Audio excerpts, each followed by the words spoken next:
in their entirety. Along with the world of God, human, asuras, and Gandharvas were overjoyed and highly praised that is spoken by the Bhagavan.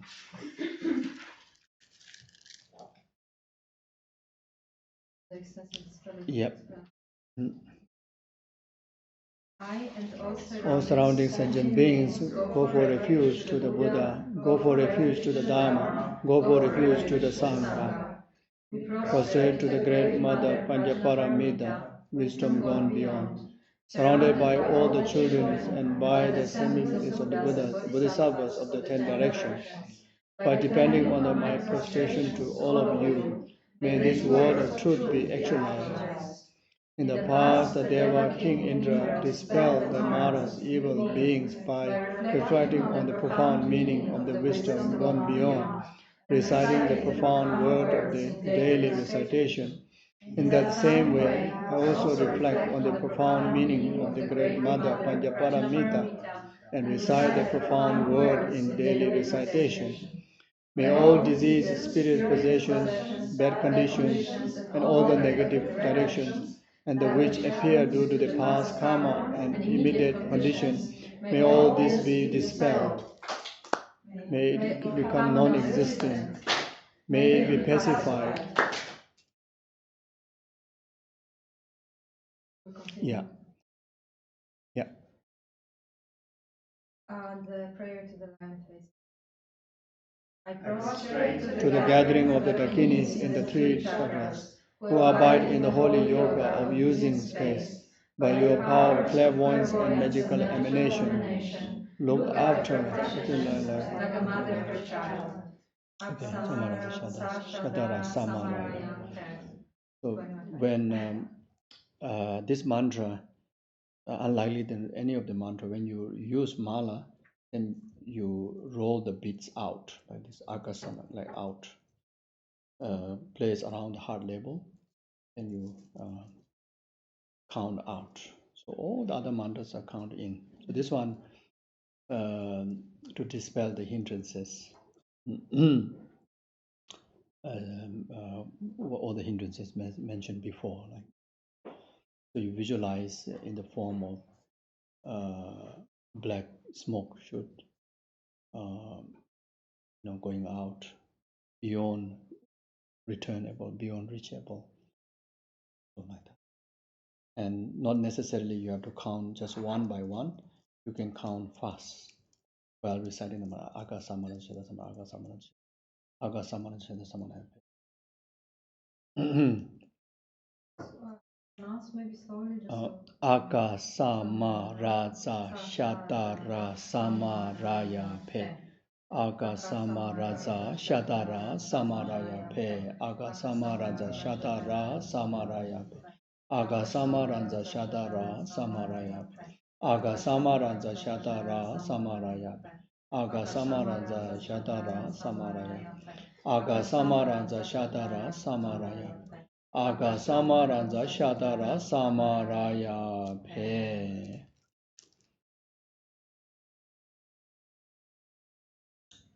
Ta Om Gade Gade Para Gade Para Sam Gade Bodhi Soha. By the teachings of the three supreme jewels possessing the power of the truth, where inner and outer hindrances be transformed, may they be dispelled, may they be pacified. Shindim Guru Ye Soha. May all negative force possessed to the Dharma be completely pacified. May the host of 80,000 obstacles be pacified. May we be from the problem and harmful conditions to the Dharma. May all enjoyable in accordance with the Dharma. May this be auspicious and perfect happiness here and right now. Oh, then, okay, no need.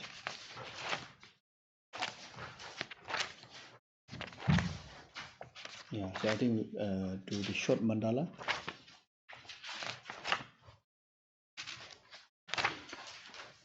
Which is page on 29.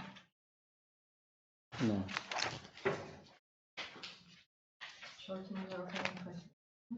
That's right, yeah. 29. But somehow this one doesn't have the Yeah. English? Yeah, okay.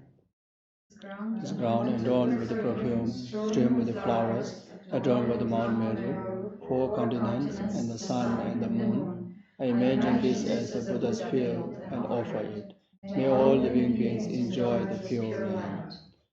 May my venerable Lama's light be firm, his wide divine action spread in the 10 directions. May the touch of the teachings of the Lhagsam always remain, dispelling the darkness of all beings in the three times. Idam Guru Rana Mandala Kaniya Daya. So I will recite a refuge and Bodhicitta prayer that you can join. I think it's also here maybe. Sangye should also use it. It's on page 27.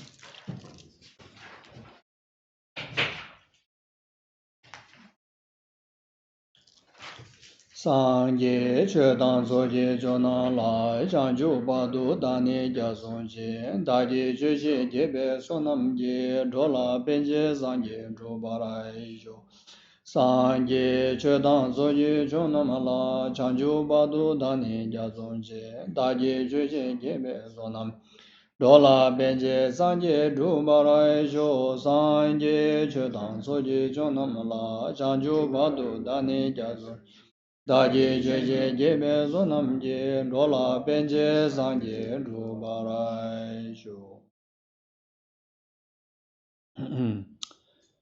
So I will recite the salutation to Guru Shakyamuni Buddha, then also to lineage gurus like Sonas Dalai Lama. Kange dozen zone dawatam jepam bechere tam bechune duen jeba gotam dela cha se lo. 东年人皆松土九百那么这些这就讲这点对个查那北木点真家做了说完的说那就今夜咯。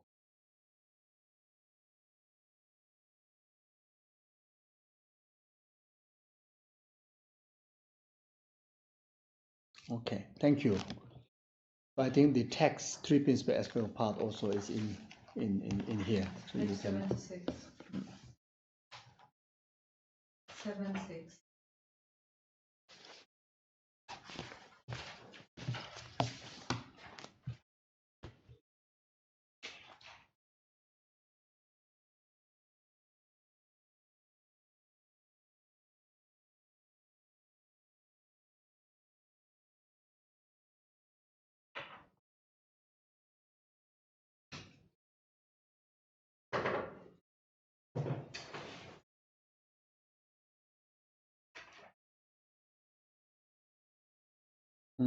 So the text, the root text are three principal aspects of the path, which composed by Lama Tsongkhapa, and in particularly this year, for us to have opportunity to do a Dharma discourse on this text makes even very special.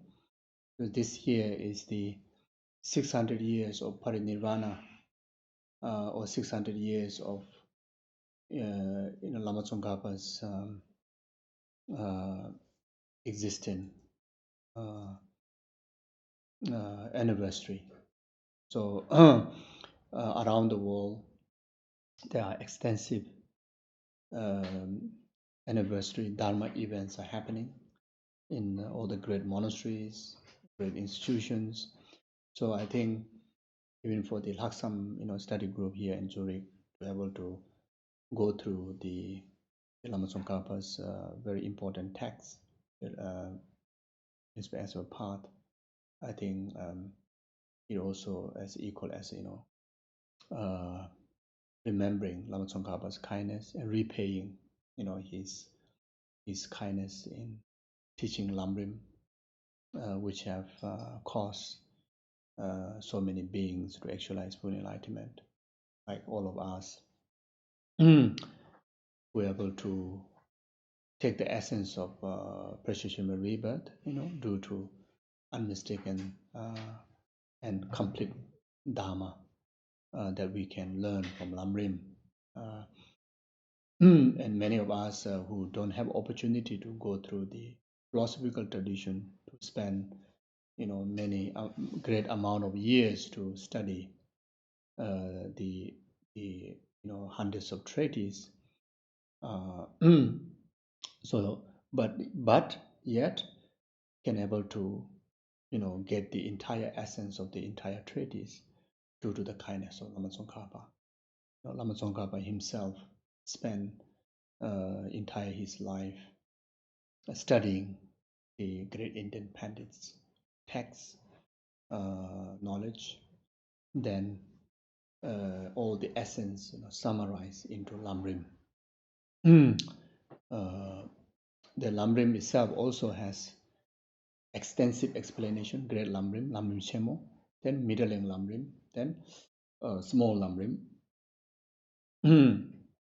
So the three principal aspects of the path, and such as foundation of all good qualities. So these are the small, very minimum words which contain the entire path.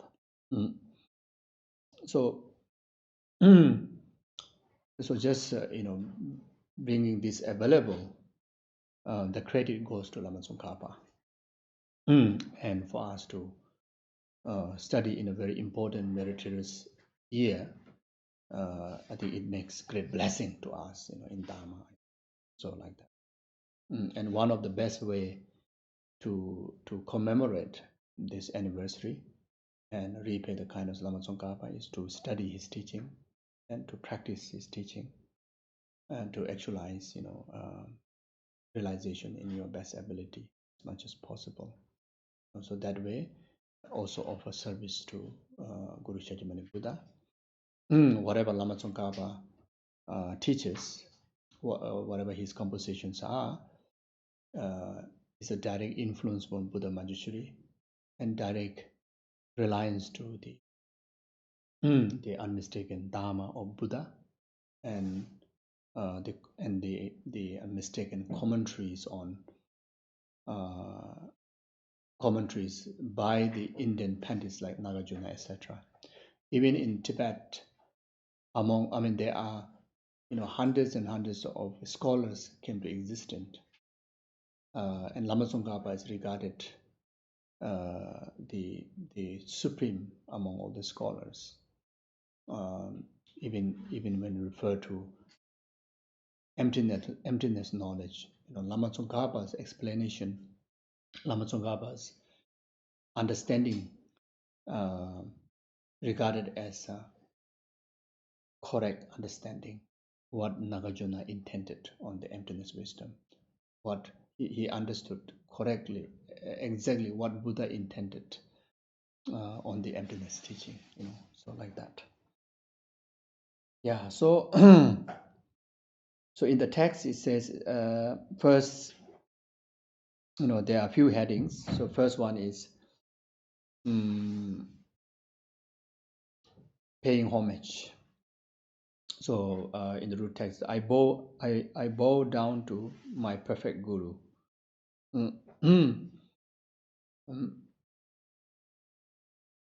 So this is also where the one of very essential teachings on guru devotion, is explained in this line. Like what said in the foundation of good qualities, is a kind and venerable guru. Correct devotion to the guru is the root of the path. By clearly seeing this and applying great effort, please bless me to rely upon him with great respect. So the root of the path is the perfect reliance on guru. So yesterday we have discussed,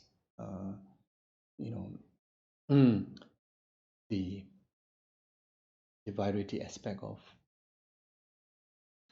points in guru devotion teaching, such as discussing on the qualities of the guru, qualities of the disciple, and how to rely, like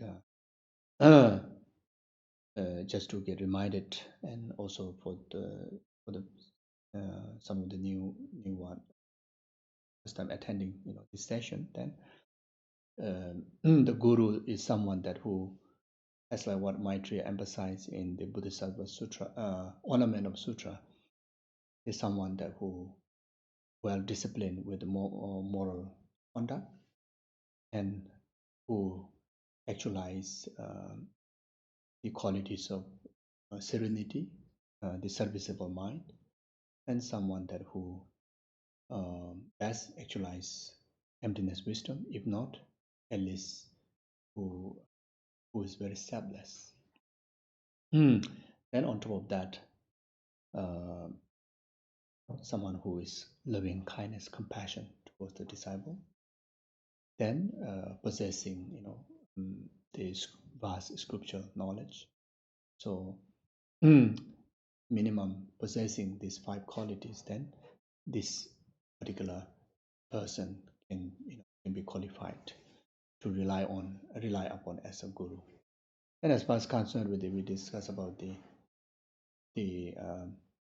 in order to actualize maximum benefit, learning Dharma and also reliance on the perfect guru who is root of the path is also collective, collective effort. So in order to achieve that, then disciple too need to have the equal, responsibility, starting from the basic qualities, like Ayadeva stated in the 400 stanza. Student, someone who is, non-partial, student who has basic wisdom of knowing what is right, what is to be adopted, what is to be abandoned, and someone who is diligent, who has joyous effort in the practice. Non-partisan mind, someone who have a who know the the correct purpose of spirituality, correct purpose of inquiring Dharma, correct purpose of relying on the Guru. The correct purpose is,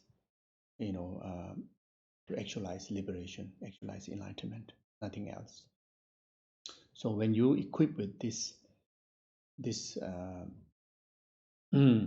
open heart and clarity about your objective of coming in relation to your guru, then with the when you rely on the qualified guru with all the qualities, then the spiritual practice will be progress swiftly, and without any obstacle on the path.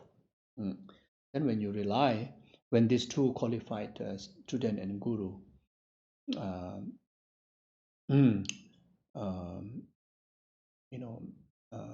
guru disciple relationship established, then from the student side, devoting correctly, like what taught in the Lamrim, devoting in thoughts and action. So thoughts, the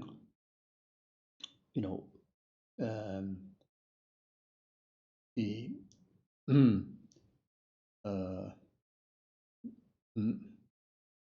establishing irreversible faith on the basis of conviction that you gain the understanding, the ultimate purpose of the reliance, which is enlightenment or liberation. And without the correct guidance and the teaching of the Dharma, no way can able to surpass or they actualize the path. And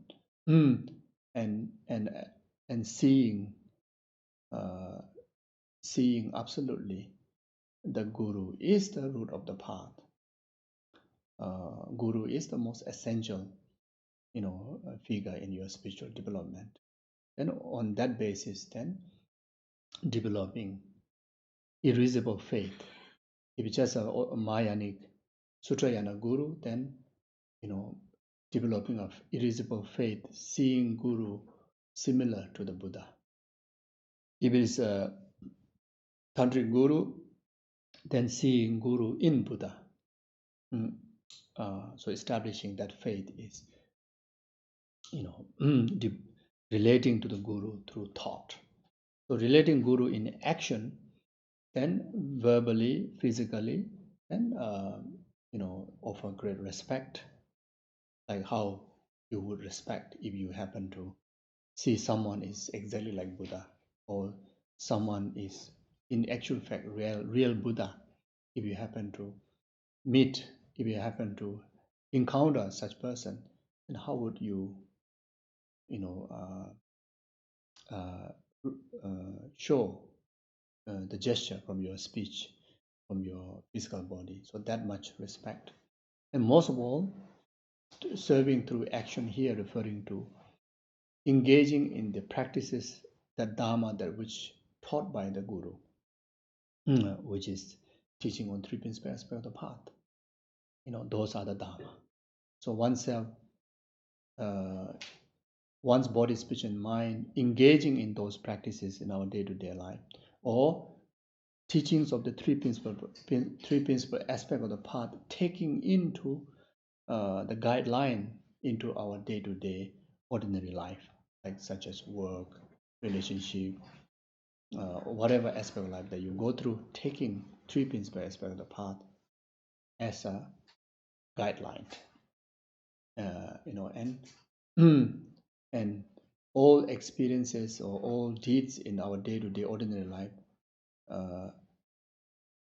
taking as circumstances to develop renunciation, bodhicitta, emptiness. If we do that, then you are, serving perfectly in action. Serving perfectly in action. So just by reliance on the Guru in thought and action in this way, already can see how much Guru is essential into our spiritual practice from this point of view. So like that. So for Lama Tsongkhapa, here paying homage, Guru Shakyamuni Buddha and all the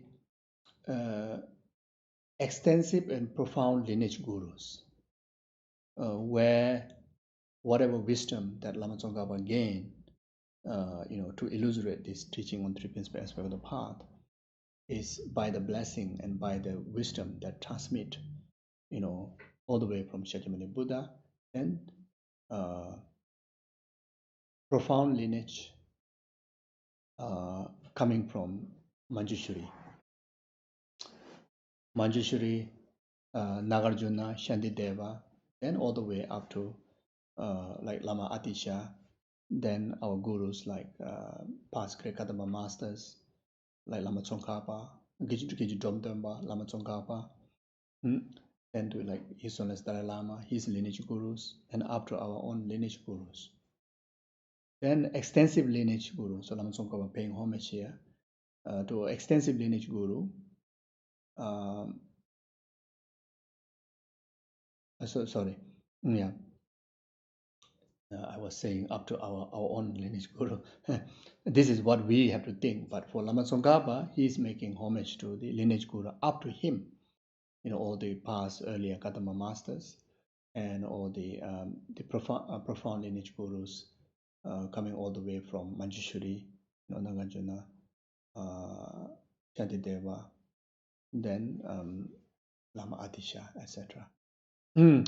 Then extensive lineage guru, starting from Maitreya, then like Silingpa, then Atisha, Dromdamba, then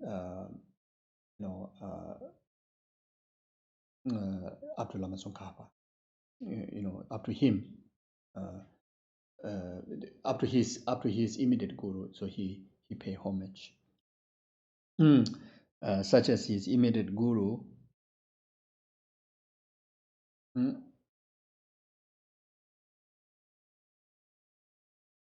There's one of his very important guru who nurture him, who he is Choje Duduk Rinchen. So there's one master called Choje Duduk Rinchen. Then the great wisdom in emptiness, and great wisdom in the logic and reasoning. There's one master called Chisun Rendawa, Venerable Rendawa. Then there's one specific guru that who who taught him the extensive understanding on the Madhyamika, the middle way teachings, the teacher Pawo Doche,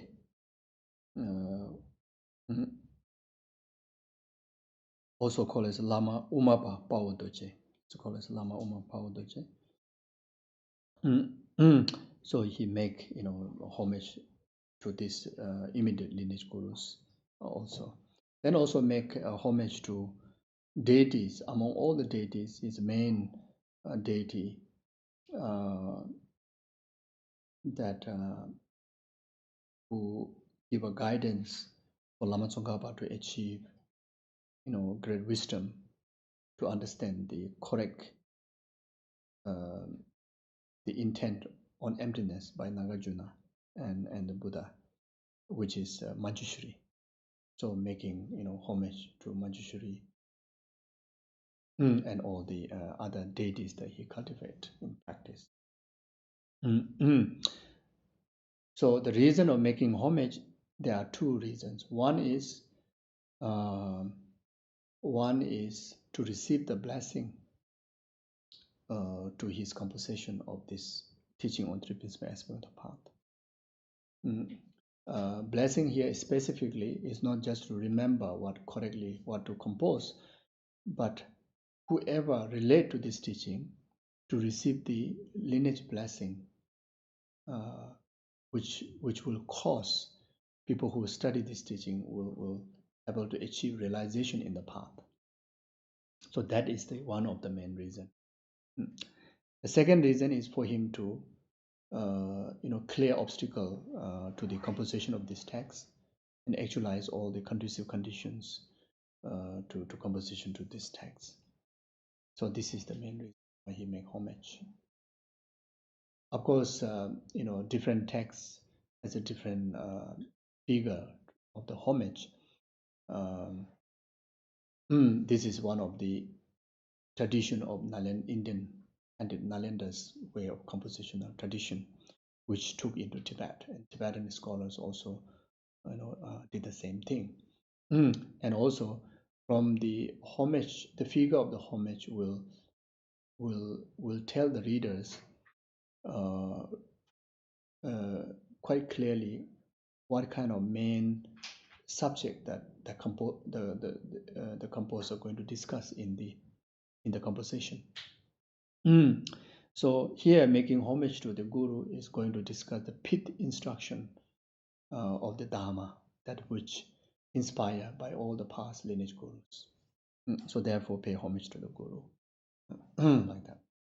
So if the homage is made to Tathagatas, then the sutra which discuss which will be the main theme of the sutra will be more on the Vinaya Sutra. Then the sutra, the pay homage to directly to Manjushri or wisdom, then that sutra main topic is discussed on the wisdom treatise.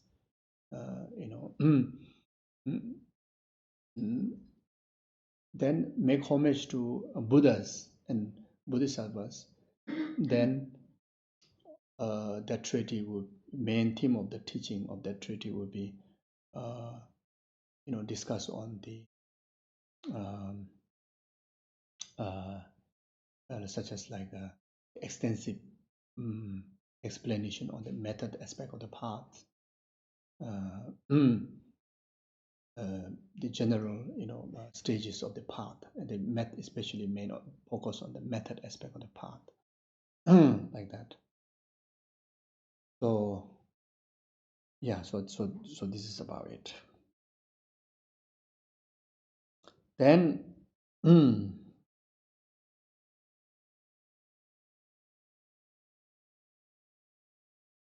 so the first verse is to promise to compose. The essential meaning of the victorious one's teaching, the path praised by all the holy Victoria and their children, the gateway of the fortunate ones desiring liberation.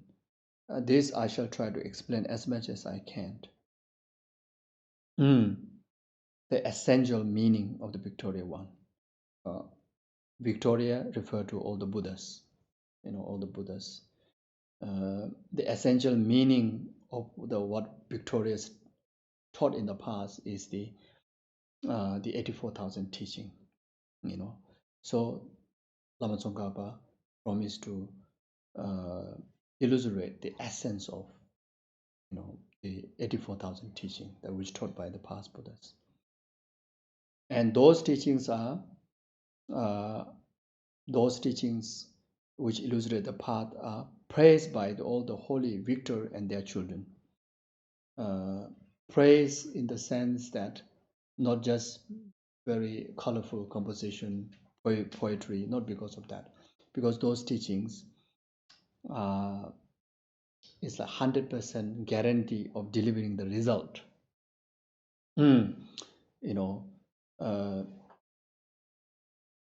After Shakyamuni Buddha actualized the enlightenment, then there are so many Buddhas came up.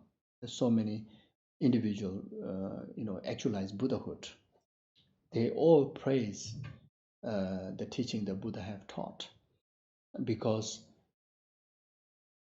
by engaging in those teachings through learning, contemplation, and meditation, they are able to actualize the complete result of the wisdom of learning, wisdom of contemplation, wisdom of meditation, in the form of the stages of the path.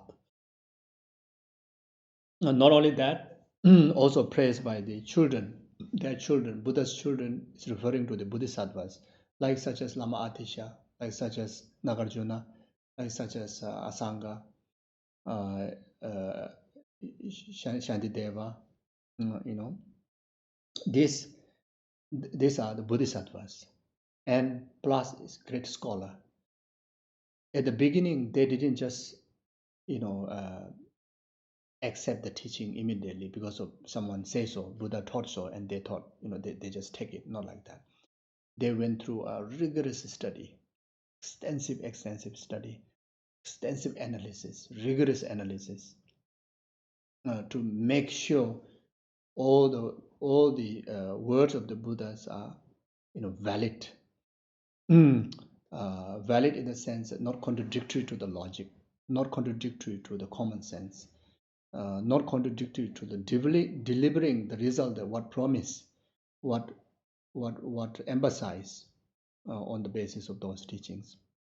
Then through habitual investigation, they took into a habitual process,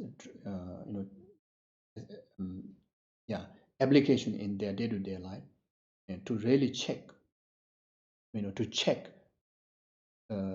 really bring into a result of the realization in the path or not. And they have achieved, all the realization and stages of the path up to enlightenment, as stated in all those teachings. So therefore, they even compose a commentary to make it more clear, make it more accessible through their slightly lighter wordings, more loose compositions, that we like people don't have to struggle to understand those hidden meanings. They illustrate and compose 200 over treatises by this, the Buddha's children, like these Bodhisattvas, such as 17 great Indian Pandits, one of our main lineage guru, who came into existence like Nagarjuna 400 years after Buddha passed away. Their commentary make us more accessible to Buddha's 84,000 teachings, which contain within 100 over volumes, called Kanjur, Buddha's own word, about 100 over volumes. Then Tenjur, which is the composition, commentary on Buddha's Kanjur. There's a Tenjur, about 200 verses, composed by this 17 Pandit, etc. So what Lama Tsongkhapa going to compose is that the teaching, not based on his own ambition, not based on his own clever idea. He's going to compose that the teaching, that whatever the essence of the teaching, that which praise, which experience the benefit by all the past Buddhas and all the past Bodhisattvas, which is the gateway of the fortunate one desiring liberation. All these teachings are nothing other than, then gateway to the fortunate one to desire liberation, gateway to liberation, to those fortunate one. Fortunate one refer to who aspire dharma, who aspire liberation, fortunate one, definitely is fortunate because by aspiring in dharma, by practicing, they can able to eradicate all samsara and its causes. They can be free from all the sufferings. So someone meet that kind of path, surely is fortunate, isn't it? So like we are very fortunate. We are a fortunate one, who aspire in Buddha's teaching, who aspire to practice the Dharma, So the teaching that what he's going to compose is the gateway for us, fortunate one, who is desiring, who is aspiring liberation or enlightenment. So desiring here, not the desirous attachment. It's talking about inspiration, aspiration to liberation. Aspiration is a virtuous wanting, not a delusional desire. Or liberation,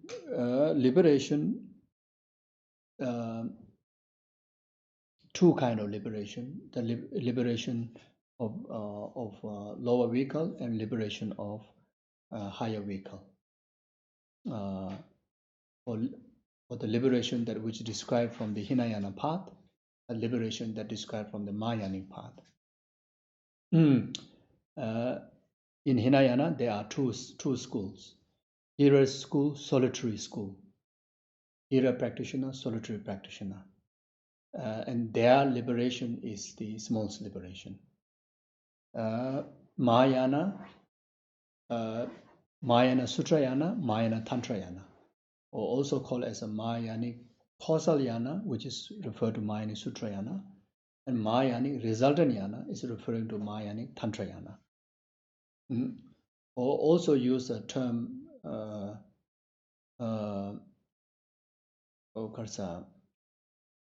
Bodhisattva vehicle and Vajra vehicle, or Tantra vehicle or Vajra vehicle, Bodhisattva vehicle and Vajra vehicle. So there, the reason of saying this, if you happen to read the different scriptures, then people, composers, they use different term, but actually referring to the same meaning. So the liberation of the Bodhisattva vehicle and Vajra vehicle is the higher liberation, which is called as a Buddhahood. The earlier liberation is called, the liberation or the nirvana, the peace. The nirvana, the peace, is referring to the liberation from the lower vehicle, Hira and solitary.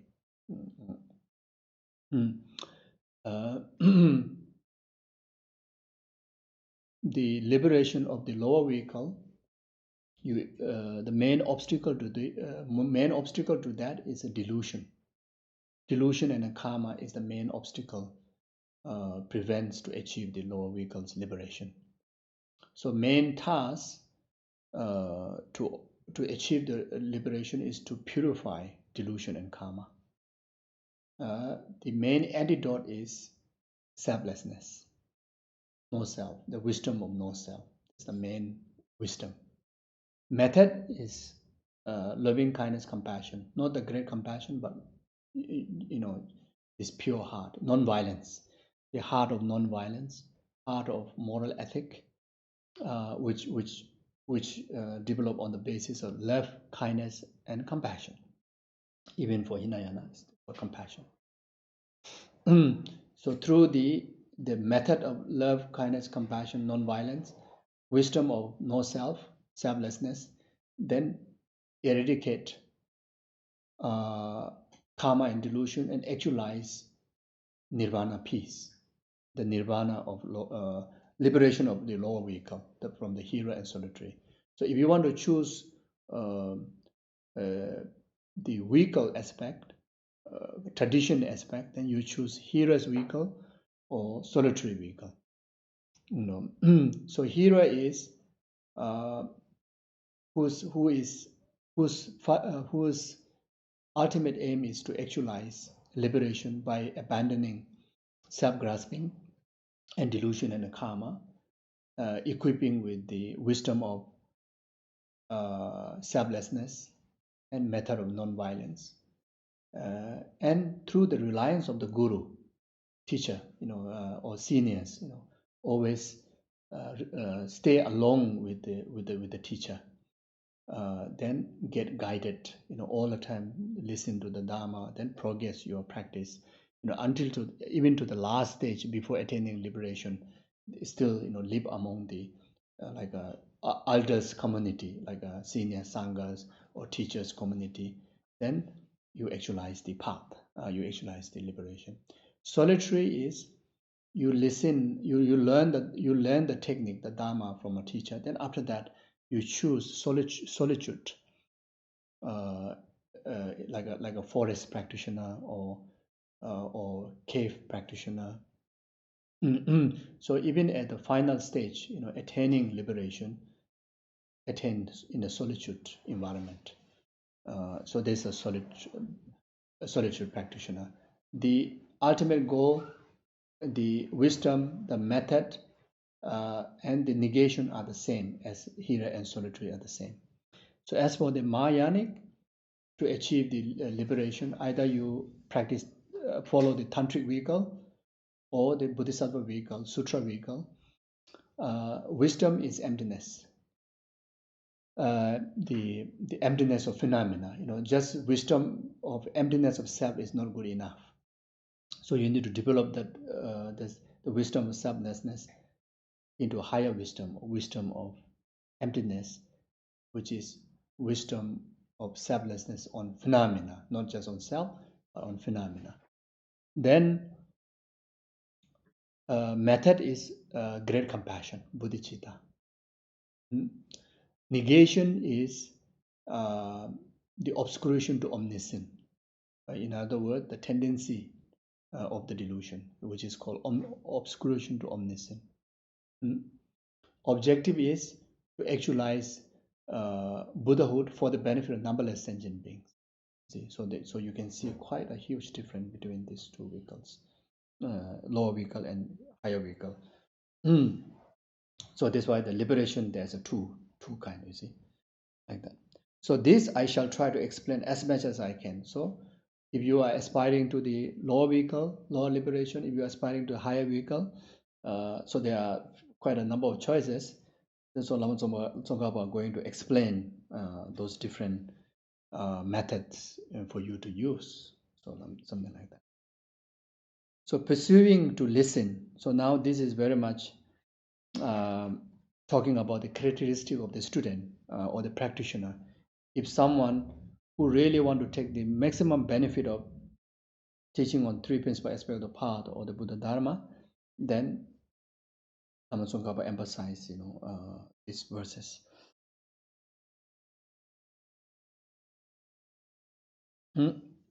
Those who are not attached to the pleasure of cycling,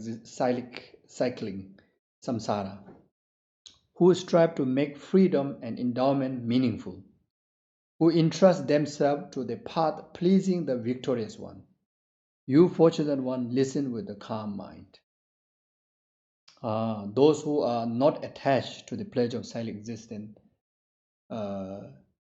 meaning,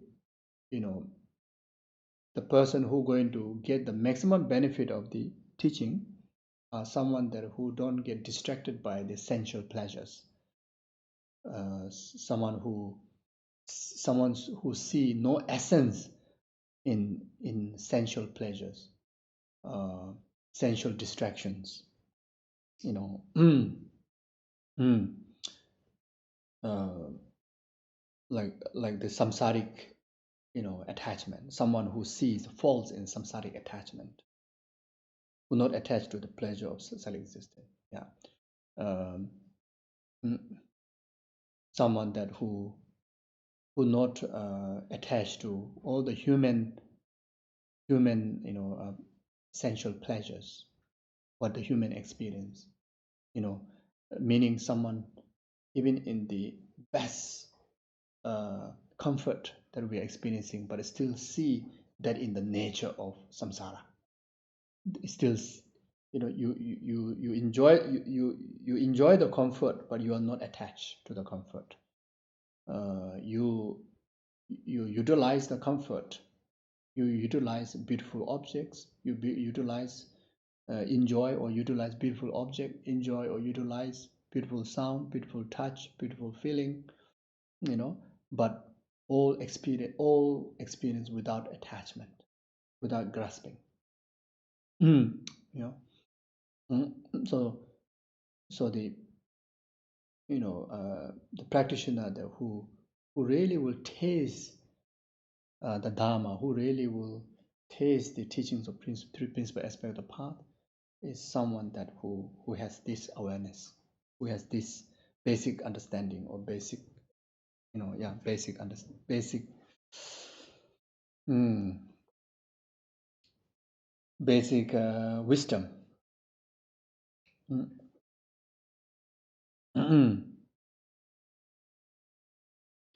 who are living in the ordinary life, but not living in the worldly life. Who are living in ordinary lay life, have family, have job, ordinary. There's nothing wrong with that. But if that ordinary life live in the worldly way, then it's a huge karma.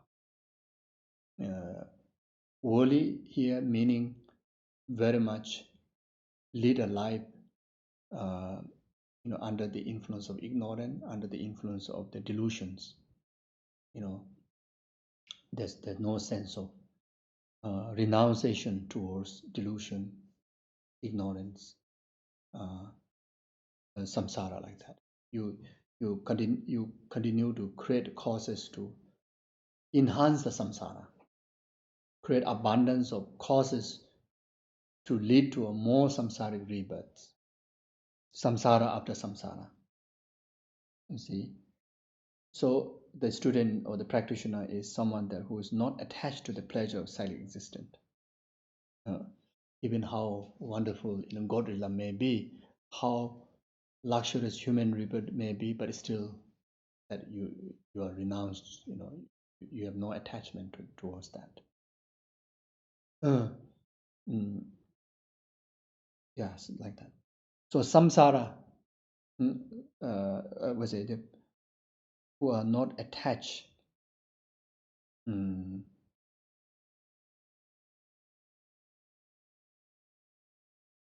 Attach, clinging, desire, grasp, the pleasure, as mentioned, sensual pleasure, cycling, cycling, is the chain, the 12 interdependent chain. So that's cycling, through because of not renounce ignorant, then commit the karma. Then by committing karma, then there's a the chain of uh, samsaric experiences, all the way birth, aging, sickness. Then again that link to samsaric intermediate state. Then samsaric rebirth again, the cycling like that. You see, so therefore, purpose of studying this teaching need to be very clear from the very beginning. Someone who is pursuing this teaching, for you to stop that cycling, to stop that cycle, to get freedom from that cycle. And the first move to get to that point is detach. Detach to the samsaric phenomena. Even it may be pleasure, but it still need to be detached. Renounce. Renounce here again is not talking about give up lay life, give up your family, give up job, give up holiday, give up good food, give up comfortableness. It's simply renounce, meaning give up the grasping, give up the clinging. How to give up clinging, how to give up grasping is simply, adding a wisdom of understanding impermanent, wisdom of understanding there's no substance in samsaric phenomena, samsaric existence, samsaric pleasure. You see, it comes, okay, you fully utilize it, but even utilize for a better purpose, to create virtue, rather than expecting more than that, rather than attached. See, if you attach, then whatever pleasant comes in our way, when it experiences the nature which is impermanent, then we cannot let go out of it. We cannot let go of it because of there's a clinging to that. Where this clinging coming from? Because there's no wisdom of impermanent. You see. So here saying that detach, not to attach. What you're talking about. Easy to say, but what it really mean? Well, how to do? If you ask this question, then say, bring in the wisdom of impermanent. Have the understanding of the truth, the reality of the samsaric pleasure. Then you will able to let go. You will able to detach. It's not something like that. Bring a knife and cut the cake like that. Separate. So it's very much about bringing extra wisdom into.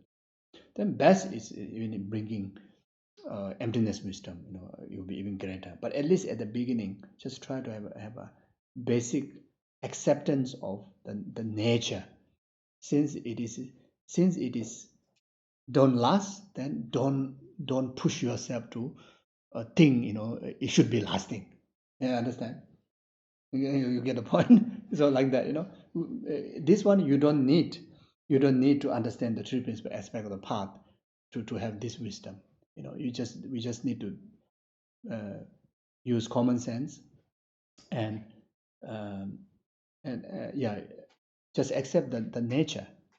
You see, so like that. So samsara means suffering. Right? Samsara means suffering. So suffering here, suffering of change, pervasive suffering. And samsara is specifically referring to the third suffering, pervasive suffering. So when we talk about pervasive suffering,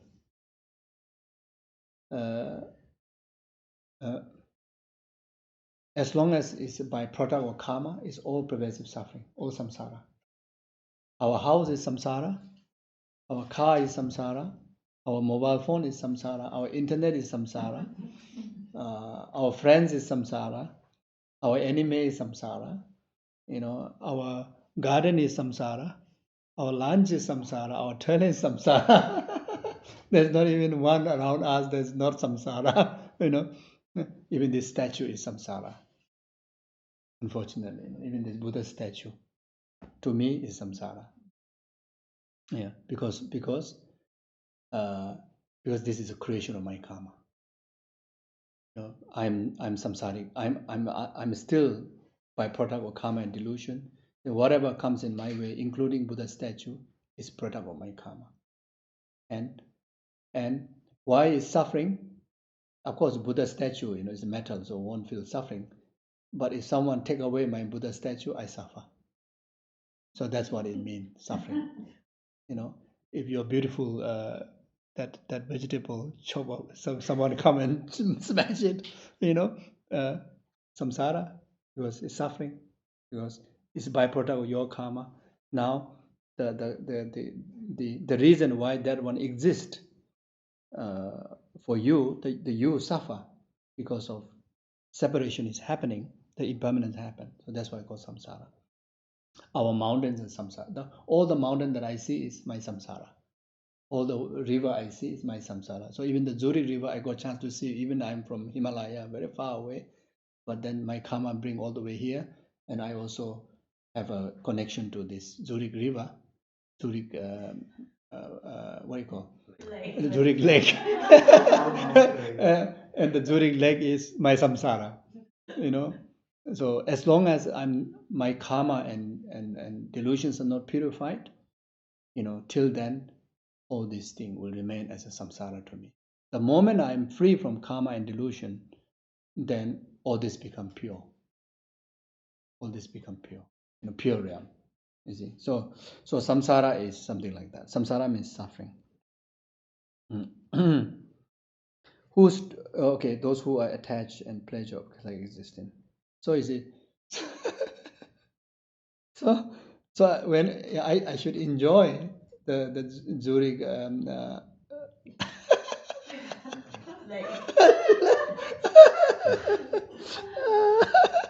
Yeah, Zurich Lake.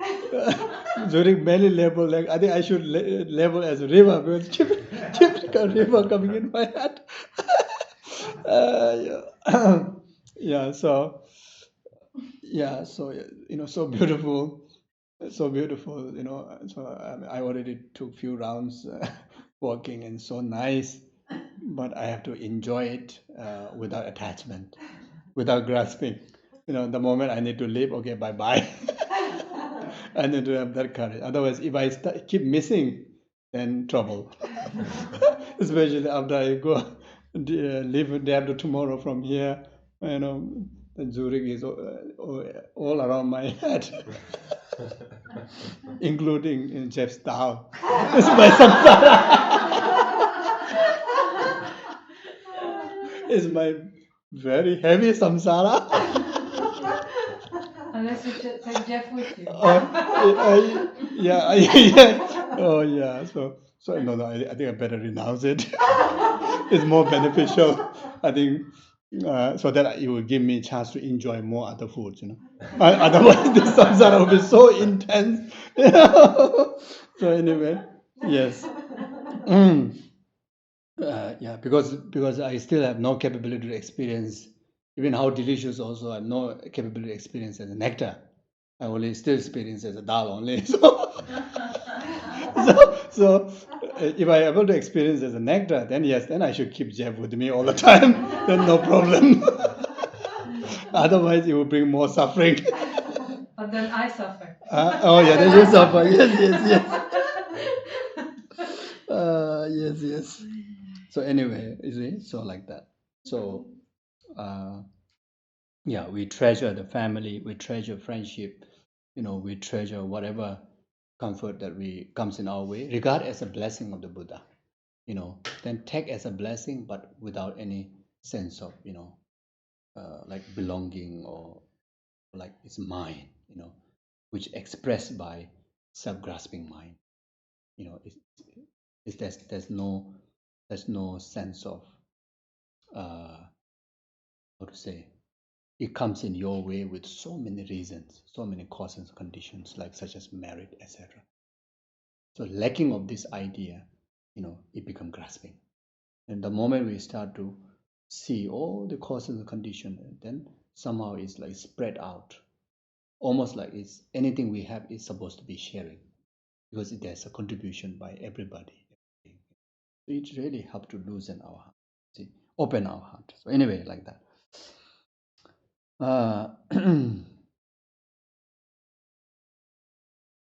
So who strive to make freedom and endowment meaningful. So strive to make freedom. So 8 freedoms, 10 endowments. So we see the life that we have to recognize. that we have these 8 freedoms and 10 endowments. And I wrote here. Mm,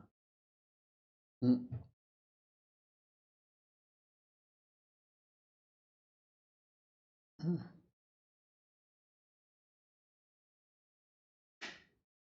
So anyway, mm, so 8 freedoms, 4, you know, 4 freedom that which in relation to non-human beings, and 4 freedom that which in relation to human capability. Then all the endowments, external, internal factors, such as equipping with the clarity of the mind, like the wisdom, human wisdom capabilities. Then, all this, perfect senses, ability of the Buddha coming into this world. Buddha not only come into this world, but he revealed the Dharma. Not only he revealed the Dharma, but then still there's people who practice the Dharma, who still receive the benefit from the Dharma, who can inspire you to practice the Dharma. And then also we are not born in the hell realm, hungry ghost realm, animal realm, God realm. If we happen to born there, then no chance of practice Dharma. So we have all the capabilities, no one is making obstacle for us to practice. No limitations of Dharma material, Dharma teachers. So as long as you know that, then facility wise everything is available, you see. So reflecting on the freedoms and endowments, basically in short is, we have all the opportunity to practice Dharma, we have all the freedom to practice Dharma, we have all the positive conditions to practice Dharma, from every aspect when you look around, internally or externally. See? So someone who understands that, and who wish to fulfill the meaning of those freedoms and those endowments, someone who is striving Dharma need to have that that basic understanding, so that you can able to receive the maximum benefit of the Dharma. Like, who entrust themselves to the path of pleasing the victorious one, then someone that who have a conviction in Buddha's teaching, uh,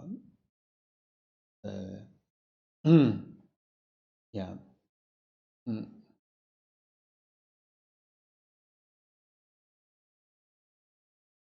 who entrust themselves to the path pleasing the the path, like Bodhicitta, great compassion, loving kindness, Bodhicitta, selflessness, emptiness. You see, all this,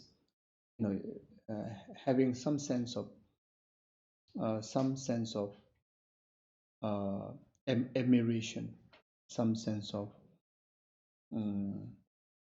aspiration, some sense of seeing the benefit on those paths. The path that which, whoever practice that, the Victoria Buddhas, they feel pleased. Buddha sees that sentient beings suffering, and the solution is there's nothing else than the path, the Dharma. When anyone choose to practice Dharma, the Buddhas feel very pleased. Then more than that, by engaging in the path, that oneself eventually actualizing the resultant path within oneself, resultant Buddha within oneself, then that is the best. You see, so at least like someone who aspire in refuge practice, refuge in Buddha Dharma Sangha, so that then you can regard Buddha as your teacher, then he's teaching that you really see the benefit and you will follow, and that really pleases the Buddha by helping yourself. So you fortunate one, listen with a calm mind. So this kind of people are, this kind of listeners are called fortunate one. So listen with a calm mind. Calm mind here, uh, very open mind. Calm mind also referring to this, three pure vessel, having the characteristic of the pure vessel of the three characteristics of the pure vessel. Vessel not like upside down, vessel not stained one, vessel not leaky one, so that whatever dharma that you learn, then it will directly benefit your spiritual development or your virtuous development. So this is also talking about what means by listen with a calm mind.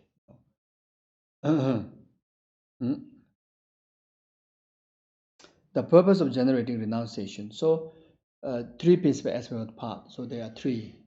First one is renunciation, second one is bodhicitta, third one is emptiness. So the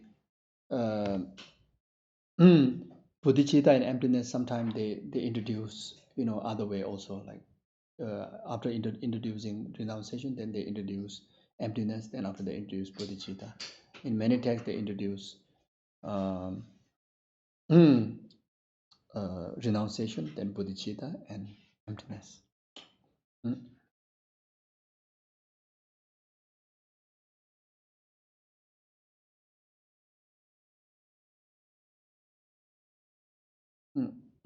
So without the complete intention definitely to be free from cyclic existence, there's no way to pacify attachment seeking pleasure effect in the ocean of cycling. Also, by craving for cyclic existence, embodied beings are continuously bound. Therefore, at the very beginning, seek renunciation.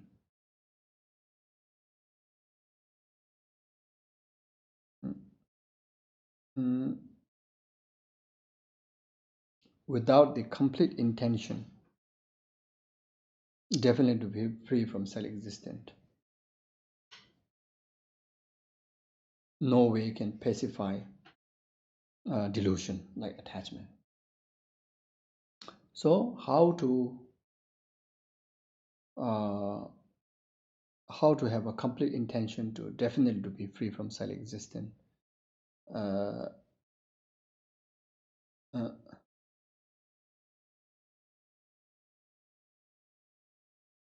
So first of all, to understand the samsara within oneself, samsaric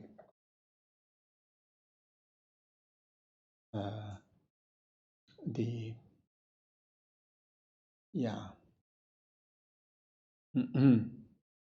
the conventional truth about one's being. The conventional truth about one's being is really a suffering. If we look carefully, it's really a suffering. It's really a miserable. It's totally out of our own control about our life, about what we want to experience. It's totally under the controls of other karma and delusion. It's absolutely like kind of chained in the very dark prison without any self capability, for relief.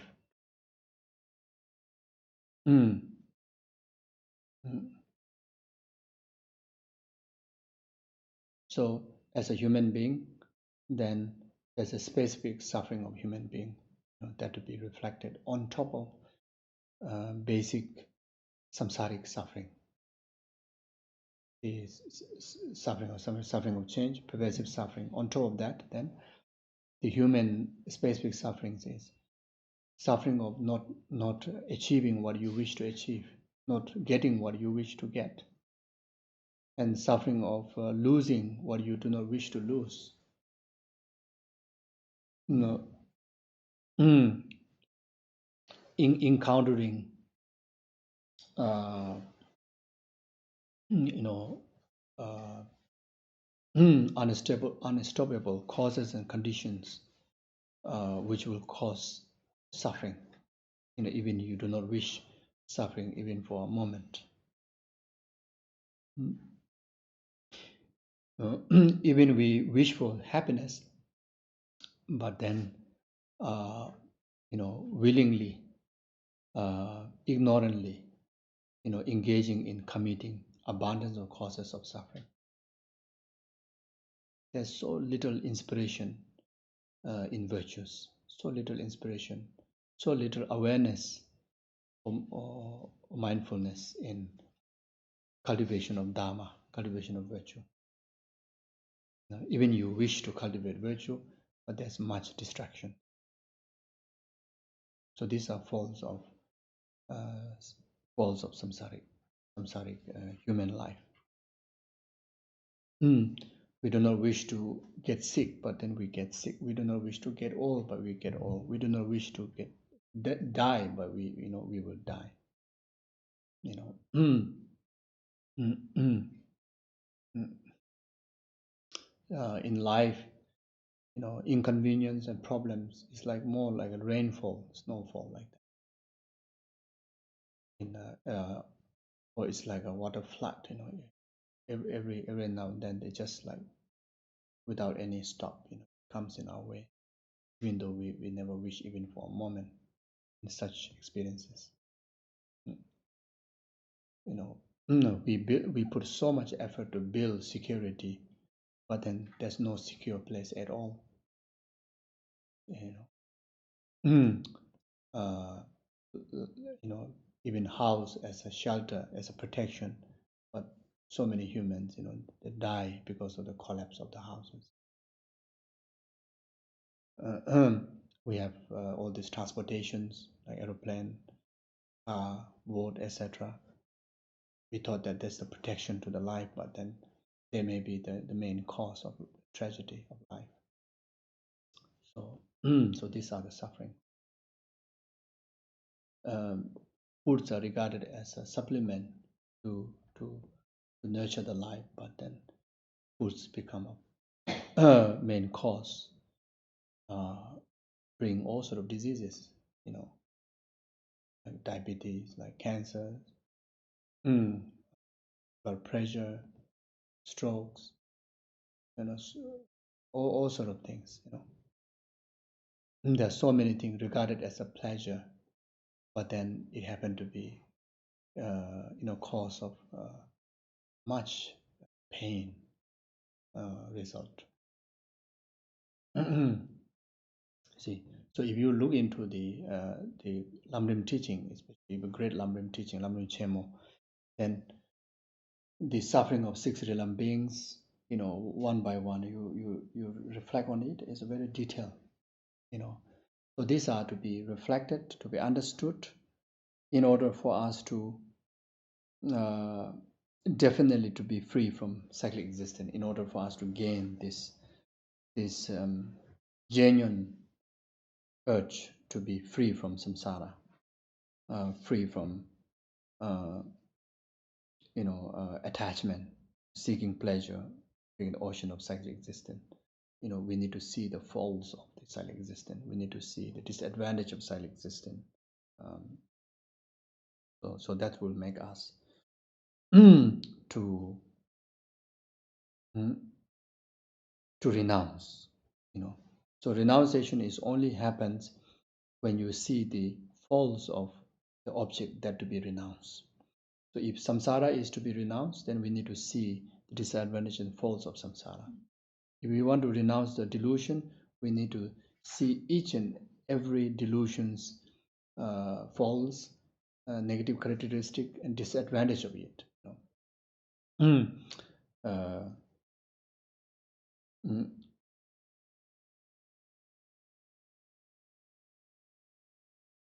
like attachment is regarded like a huge water flood that which will without any consideration, will just destroy everything on its way. Mm. Like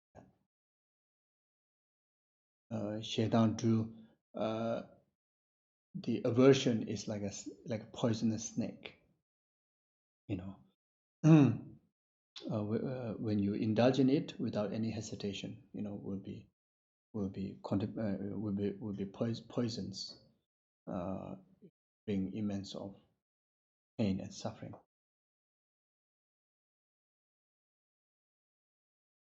Well, no, not a snake. Fire, sorry, fire. The aversion or anger, given as example, like wildfire, without any hesitation, it will burn. Everything is on way. Like what Shantideva said, one moment of anger will destroy eons or accumulation of past merit.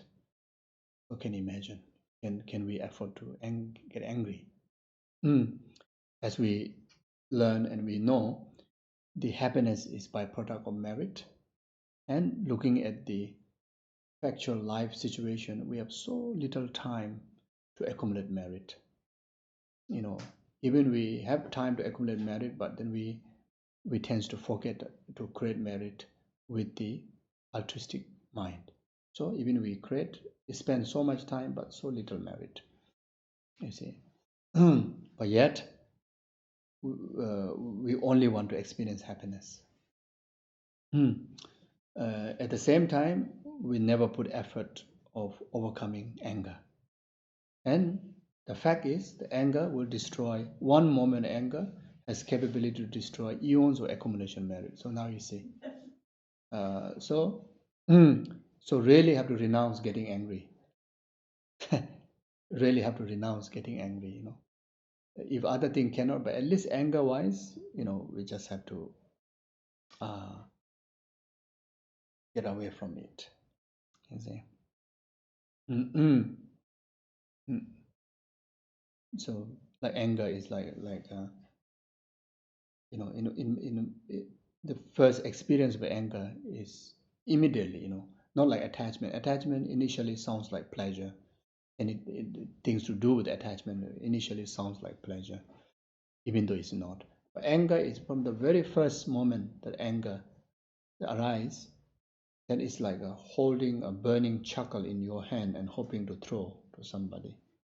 So first person is you are the one who burn, because you are holding, but you're wishing to throw. That only later that your enemy will get burned, but right now you are the one who's burning. So anger is something like that. So so more than that is it really ruined many beginning past lifetimes effort that you have accumulated, certain amount of merit, which will, even in the midst of suffering samsara, but still there's some kind of temporary happiness that you can still better than suffering of suffering, isn't it? So so yeah.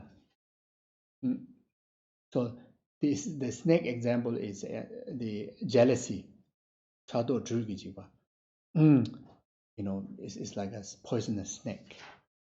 It can be so harmful to yourself and to others.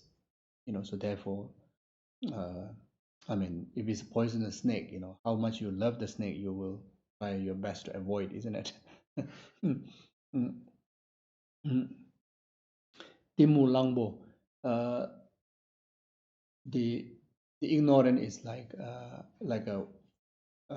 elephant, untamed elephant. So ignorant is something like that, so it really is like a blinded, very destructive, wild animal just cutting through your home or a group of people. Like it will just destroy everything, isn't it? So something like that.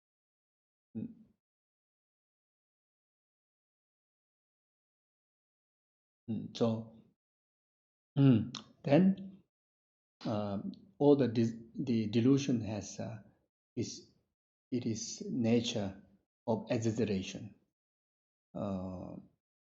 magnifying, the, the negativities. So once you let it arise, any form of delusion like anger or attachment, then it will lead to a greater length of, continuation of, uh, the arising of delusion and committing karma through that. So therefore, when it comes to delusion, when it comes to negative karma, when it comes to the result that what we're experiencing, samsara, as if like we have to feel like, we have to contemplate like we are in the nest of poisonous snake nakedly. Then it's like you will not have even a one moment of wish to remain there, isn't it?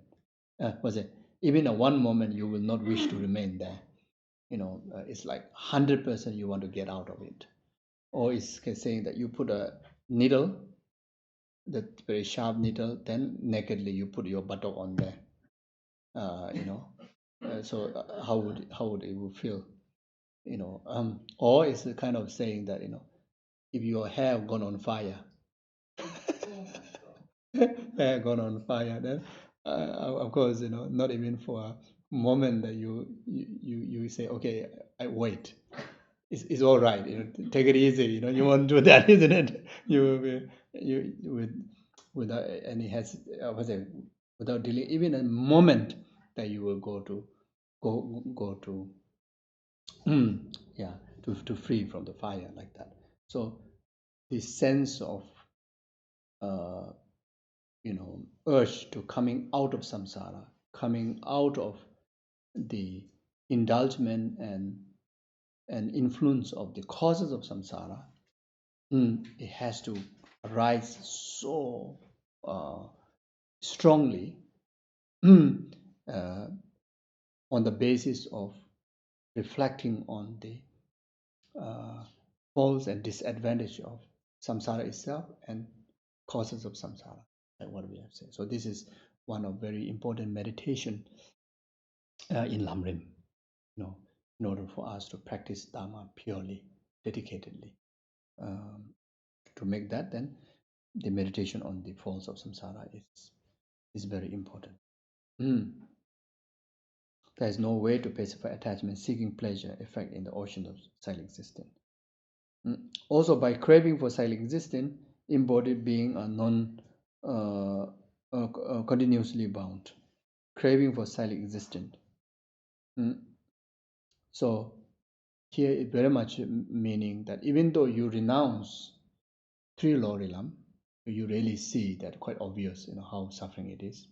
But then, human God, I think it's okay, it's nice, it's not bad, look at me now, we are okay, we can still practice Dharma, meet perfect mind in Guru, and some more born in Switzerland or live in Switzerland. It's not bad, So, also by craving for silent existence, embodied being are continuously bound.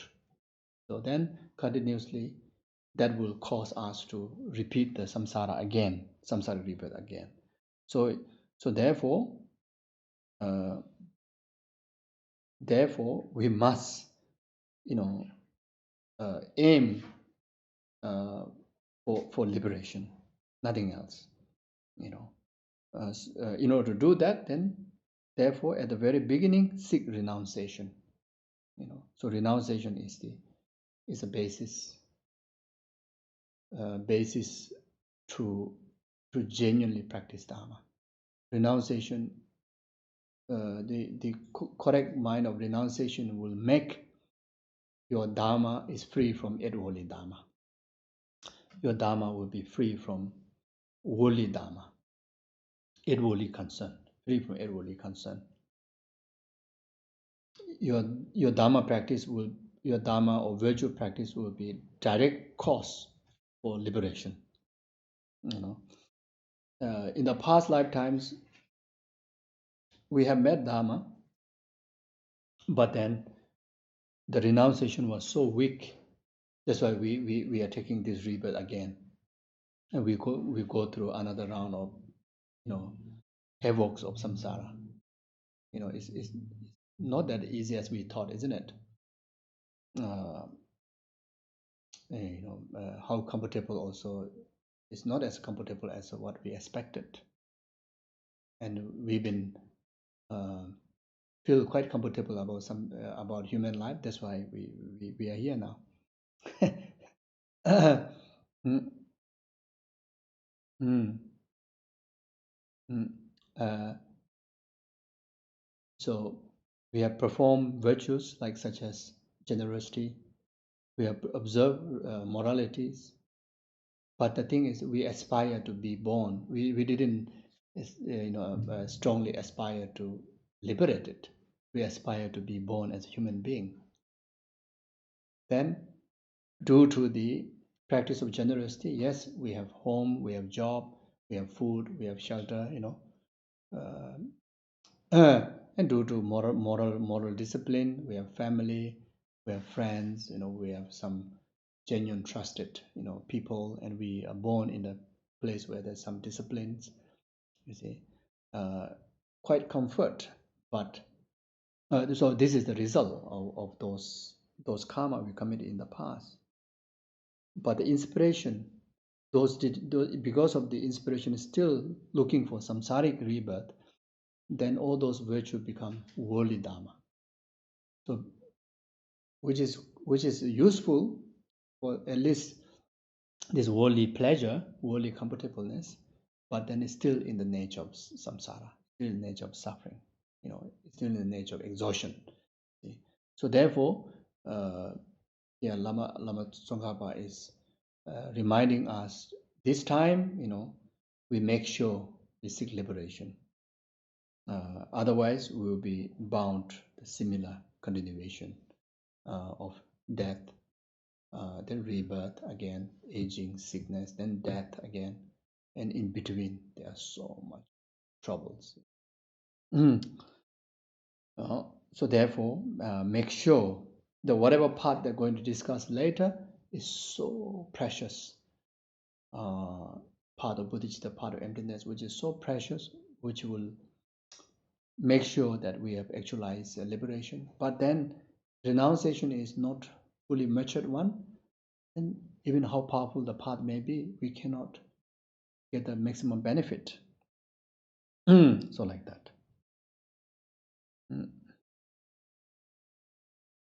Okay, any questions? It's quite depressing. It's talking about samsara is quite tough. Actually, here I think we just talk very lightly. There's much more to talk. Yeah. So okay. So what do you think about renunciation? I think I better stop here. Tomorrow morning we discuss on Bodhicitta. Afternoon we discuss on emptiness. Then I think we'll be quite okay. So what Lama Tsongkhapa say, make sure renunciation is properly developed. So what do you think? It is difficult. Intellect hard to. Yeah. Right. That's my personal experience. Yeah. I think maybe we're all same. Yeah. So here the renunciation is in one way it sounds like difficult. In another way, if we really know the exact teaching, then after getting some training, then it's something that is not possible. It's all about attitude. It's nothing to do with the physical thing. So when you say renounce anything of samsaric pleasure, samsaric existence, simply meaning don't have grasping onto it, don't have attachment and grasping onto it. You still can have it, but have it without grasping. It seems like it's almost connected, but so the second it is pleasure, the second it's almost like hard to dissociate. It's such a habit that you want to keep it. You know, like how do I get more of it? Something like that. Yeah. I'm almost like literally, although I know that you shouldn't renounce enjoying something, I almost get upset. Like, you know, I will have, let's say, a cake at work and it's good, and I'm like, oh no, it's really good. Now I'm gonna want to have it tomorrow again, you know, like I don't really want to have it every day. So it's so hard to get the mind not so serviceable, you know, can tell it not to want it again. Although intellectually you know that it's not the wanting ultimate happiness, you're eating a cake. But those wanting can take into beneficial use, like make it as a conducive condition to develop virtues. Like your work, you work, your works, whatever earning is there, you are not kind of using in the selfish way. You're going to you inspire to help others, you inspire to help Dharma, you inspire to help needy people, in the mind of compassion. And since you have the capability to have that job, instead of kind of attaching onto it, you you have the meaning to that job, and you still work hard, you earn, but then you share the merit, you share the benefit. So in that way, you are not grasping, because your attitude is either influenced by selfless or either influenced by altruism, and that already helps for us to not grasp onto it, not attach onto it, negatively attach onto it. So that's a way we can shift. So there are subtle, there's some subtleness which we have to be mindful. It sounds like aspiration, or it sounds like infused by compassion, but then deep in the heart, it still may be boosting the interest of the self-grasping or self-centeredness. That's a possible. But then if we take some meditation, time for meditation, and investigate more detail, then we can able to clear all those worldly aspect of the mind. You can just clear away, and you just equip with those Dharma mind. In that way, I think possible. But how to develop rather than a job or something like a normal, worldly, typical pleasure, like just die, let's say. How to enjoy without the mind already? Oh yeah. Like, I mean, I haven't even, let's say it's just that or whatever, chocolate or whatever, like, you haven't even made the second bite, and my mind already goes in the direction, when's gonna be the next time? Oh no, there's little, I gotta ask to make more, like you already grasped it, like you already want more, it's just such natural habit. And then week later I'll be like, where's I have to ask for more dal, like you just kind of always in this kind of mode. And although you don't want to, it's just the mind goes this way. But asking more not necessarily can be grasping. Okay. Yeah, not necessarily can be grasping. Asking more could be expression of appreciation. Could be expression of, can be inspiration to the Tao. But in my inspiration. We want to become Buddha. For the benefit of sentient being, we always work very hard to become Buddha, isn't it? We ask more practice, more Dharma, isn't it? So this is aspiration. This is not an attachment, because it is so good, it's so beneficial, So, it comes to the Tao. Then, when you don't get it, then there's no sense of misfeeling. There's no sense of aversion, because attachment grasping lead to aversion. But how to practice? when you already have this feeling of missing? How to practice when you have the feeling of missing, of whatever it is? The what you call appreciation. You appreciate whatever goodness that you have, and you appreciate that. Then then equipped with the wisdom of what you call the impermanent. It's like facing a nature. You're not kind of simply have the idea that not permanently staying. It's a nature. See, even how good it is, the nature is to be finished.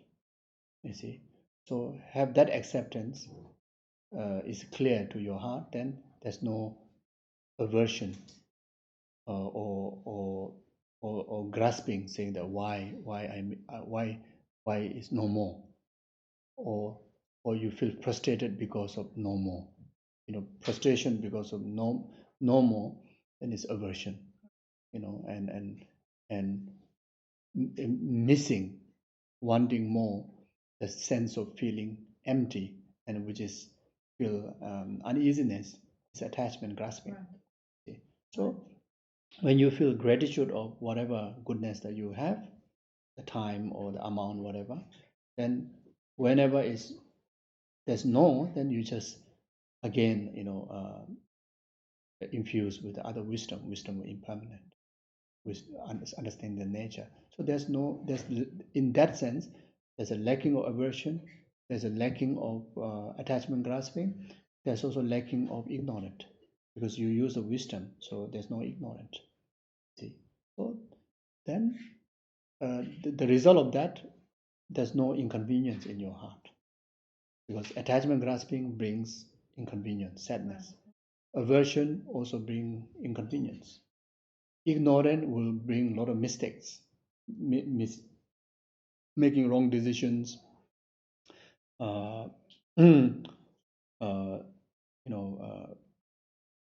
If something is missing, then ignorant is the one that's guiding our way. Then we'll replace with mistakes, non-virtues. You see, so that way, then you're still able to sustain the Dharma mind or the peaceful mind, or at least your mind is free of non-virtues. And at the same time, since it is detachment, directly opponent to the three poisons, it becomes cause for liberation. So it be done like in the past, when I was traveling with Geshe, then after that I traveled with Rinpoche about 3 years also as attendant. Whenever I leave monastery, even knowing about 1 week later I need to leave, I feel sad. I feel I start to miss my friends and the monastery. I feel missing. Very, very hard. Then when you oversee, you feel very empty. Even your teacher is with you, but when you as a young boy, you are more like, I would say, you're more comfortable with your peers, not with your teacher. So then, because there's a lot of attachment, then sometimes you get upset. Maybe you're serving tea to your guru in the kitchen where there's no teacher, you bang, and say, why I'm here?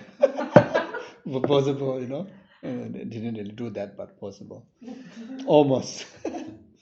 So, but then after studying more Dharma, seeing more obvious of the true nature of impermanent, what Dharma teach, when we start to be more realistic, you start to use your more common sense relation to the Dharma wisdom, and eventually nothing.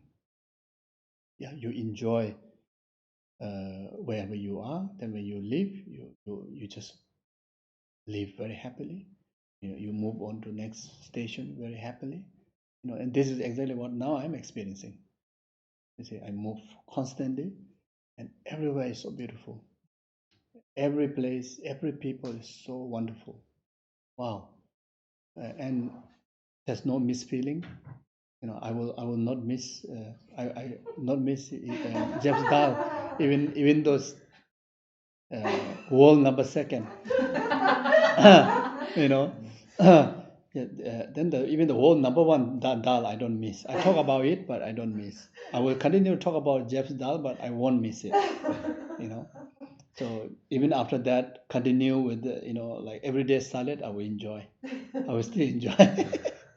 So what I mean is the Dharma learning and also little meditation on these teachings. Then also maybe the age also getting more mature maybe.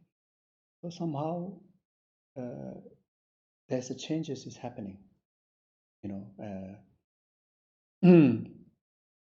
If something goes wrong in your family, sickness or whatever, you can see in the past, panic. You're so sad, so especially when you're not around them, you become like helpless, and you get angry, you get sadness, etc. And I check these days, no problem. You're not there, and what's the point of worrying? You can't worry; doesn't help. Sadness doesn't help. See? Rather, stay calm and see what you can do, even you are so far. What you can do, or maybe at least give a call, or at least ask someone to help people around there. You still keep yourself so calm, and you can continue with your positive doings. And as a practitioner, you know, something is capable is you do practice. You dedicate. At least you are capable to do that. Even you cannot fly back and serve, isn't it? So yes. So you just try a few times, using the teaching, and also apply your own logic, because it can be quite helpful because you need a strong have to convince yourself, but the imprint is worldly way imprint so strong that's not easy to change. But this stronger that you're able to convince using logic, using reasoning, I would say common sense. Then if you have a really total faith in Buddha's teaching, then the teachings are very helpful. But that depends on how much faith that you have. Like these quotations, even from three principles as a part of Shantideva's teaching, Lamrim teaching. When you have full conviction in that, then all these words are so beneficial. Like His Holiness Dalai Lama, he's he feel who he is today is very much help of Shantideva's Bodhisattva. That's what he always say. He says, don't know whether he is this very amazing Dalai Lama or not, but he himself clearly see he can benefit quite large number of people, and most of all that he can see how calm he is, how peaceful he is, even in the midst of so many crises happening in his life. Can you imagine when he compare his life to us? His life is one of the most crises that happen in throughout his whole life of journey. Even today, he when think about his Tibetan people in Tibet, they are more dear than your own born child. So can you imagine every single day here someone is killed, someone is prison, someone is die, this and that. But then he is still able to keep calm, positive, joy, some more joy, and courage. So he says that, because he says that Bodhisattva Acharya make him like that, because he have 100% totally trust in Shantideva. So whatever word he say, take literally and take so serious, and he keep quoting that in his mind. Whenever things go wrong about anger, remember if sudden tragedy come up, if things to be if things to be solved, then what's the point of worry? If things cannot be solved, what's the point of worry? This kind of quotations, he keep reminding himself. Then it's so true. Whole Tibet is crisis, but you have tried your best and it's not able to fix. Then what's the point of worrying? It's so true, isn't it? So this can apply into our own family, our own situation, and it is helpful. It's helpful. At the beginning, at the first stage, it's like a bit uncomfortable, but then within few minutes or few hours like that. When my master passed away, I experienced about half an hour. I experienced the darkest period of my life. Like it's like almost like everything shut down. Like all the hopes, inspirations, because I have a very strong permanent grasping to my master, and suddenly play the impermanent and just hits you. uh, like total reliance. Like you don't think at all. Total reliance. You're so secure. You feel so guided like that. And suddenly, like the person figure is not there. Like, wow, what's going to happen? Fear, etc. But then breathe, lengthy, and try to examine what's going on in your mind. Then you start to you start to refer to the teachings. Okay, now I'm experiencing of loss. Now there's so many teaching taught how to handle the loss, and there's sense of anxiety, of uncertainty of future. Then again, in the teaching, talks so much about that. Now you refer to this.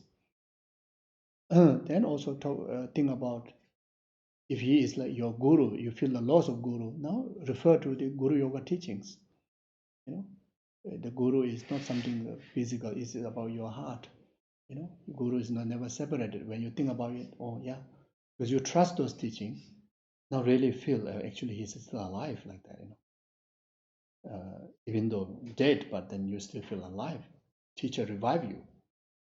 The teaching revive you. Then all the sadness, all the fear, all the uncertainty, everything become power, determination, courage, promises, diligent, hard work, whatever. Now physically your master is not there. Now you should do even more than what if when he is physically there. And some more, you start to really feel the omniscient present. In the past, you are a bit distracted with the physical appearance. So you are a bit distracted with almost like focus on the physical existence. Now physically no more. But teaching says your guru is Buddha, omniscient. Now look into your heart. And you really feel, you really understood what mean by your guru is omniscient. And so that means that he is all over you actually. He's absolutely looking after you, and guiding you, because all the teaching I've taught in the past you just simply follow. Now you remember the teaching. So, and in fact, all the guidance to all your uncertainty is already given, and all the solution to your fear is also already given, but you never took serious. So yeah. So then and really it just took about half an hour. And after that, literally like a total transformed person, totally. And I can say unbelievable things. It's whatever I've done is small thing, but in my case is almost impossible things happen. Impossible things become possible. But it's not like kind of just pray and happen, not like that. Really work hard, really be human, but it's and the strength is very much coming from the teaching. So you see that changes is definitely possible. Change is definitely possible. Yeah. So yes.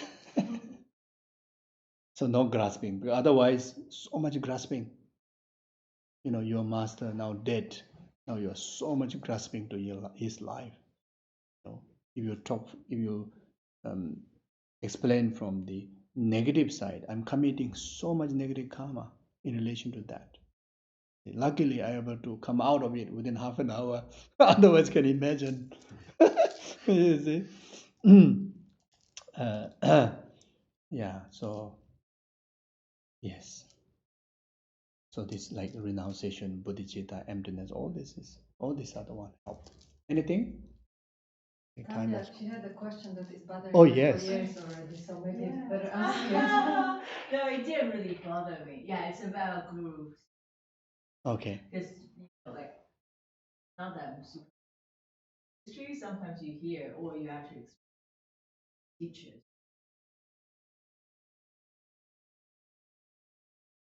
Like, they don't practice. Mm. Like, they not. Mm. Oh, not first principle. Yes. Yes. Today, reality. Yeah. Money or could be Sure. other things.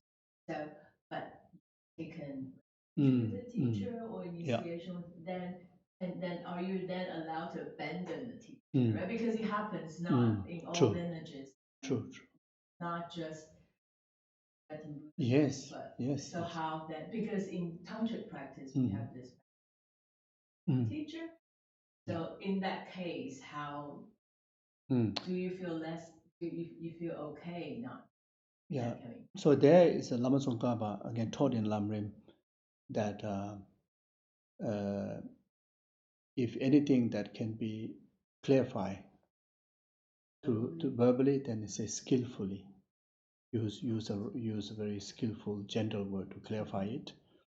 That certain advice that which is really not capable for you to fulfill, or if it's to do with negative things, unethical things, then you just reject. There's no fault in that.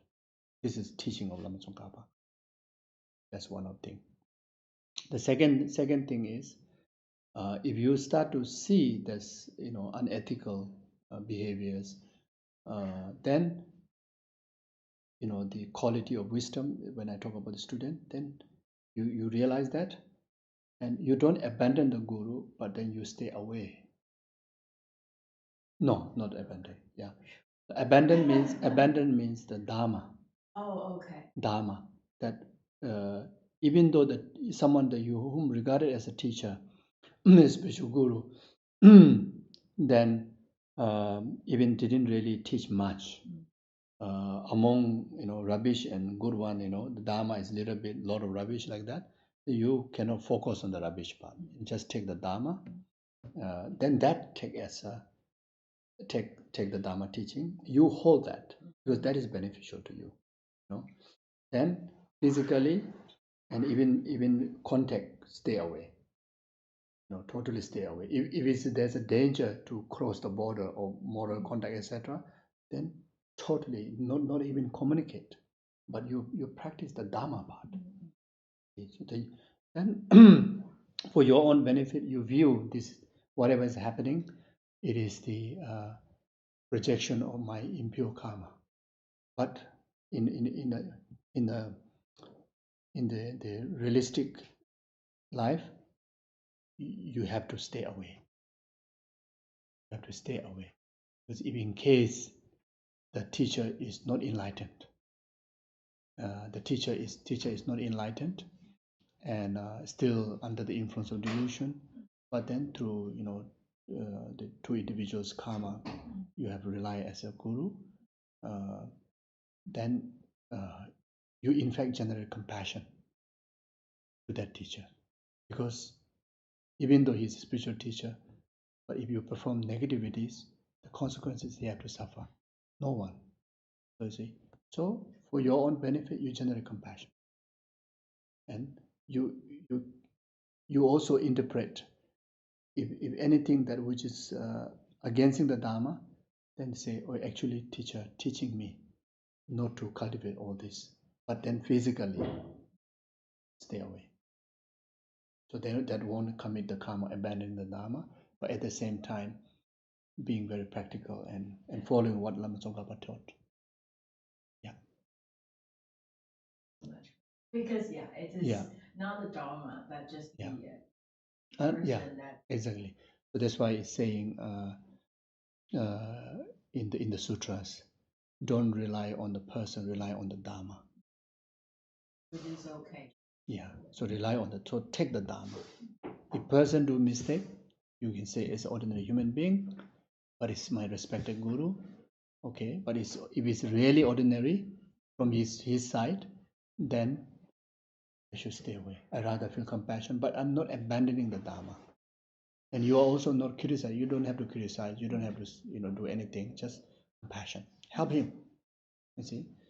Then even the say wrong words, say don't focus on the word. Focus on the meaning. The meaning is you have to have the capability to understand what you are striving for. That's why I was talking very much about you need to know the real purpose of why you're relating Guru, why you are striving Dharma. That is very much a quality of student. See? So you have to interpret the something into a Dharma interpretation, then it's still good. Yeah. Okay. So I think we stop here. Okay. Sure. I think maybe it's a cool. You mentioned this morning that all the mistakes and faults and activity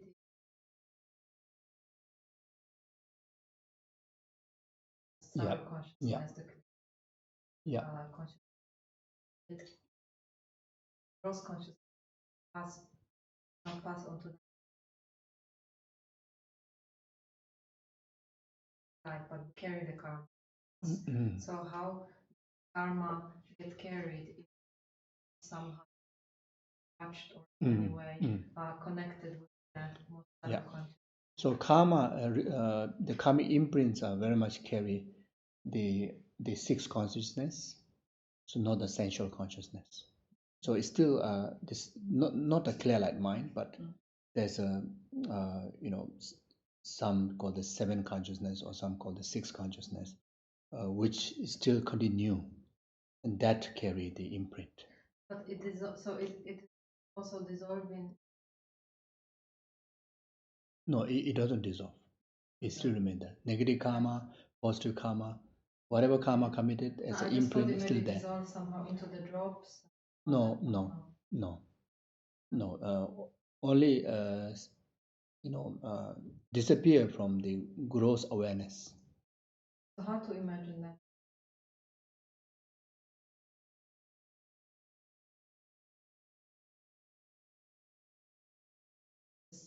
The conscious connected to it also passes. No, is it something that not separate, but they are linked. linked. They are linked, like how our senses, sensual consciousness, are linked to our more subtle level of consciousness. You see, but